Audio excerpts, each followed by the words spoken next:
کیا ہو اگر سب سے گہرا درد وہ نہ ہو جو ہم جھیلتے ہیں، بلکہ وہ ہو جو ہم کبھی کہہ نہیں پاتے۔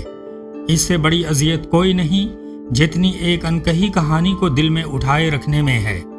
ہم سب اپنے اندر کہانیاں لیے پھرتے ہیں، بیتے لمحوں کی کہانیاں، احساسات، تصورات، جنہیں ہم کبھی کسی سے نہیں کہتے۔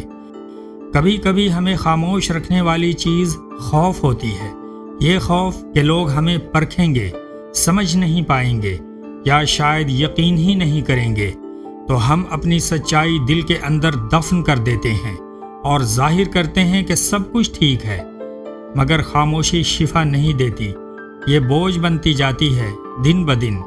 جو کہانی ہم چھپاتے ہیں وہ سایہ بن کر ہر جگہ ہمارے ساتھ رہتی ہے۔ اور شاید مایا اینجلو کا مطلب یہی تھا کہ اصل اذیت وہ نہیں جو ہمارے ساتھ ہوتی ہے، بلکہ وہ ہے جو ہم بیان نہیں کر پاتے۔ آپ کی کہانی یقیناً سنی جانے کے قابل ہے، چاہے آواز کانپتی ہو یا پھر آپ کی کہانی معمولی سی لگے، پھر بھی معنی رکھتی ہے، کیونکہ جب آپ اپنا سچ بولتے ہیں تو آپ ٹھیک ہونا شروع کرتے ہیں۔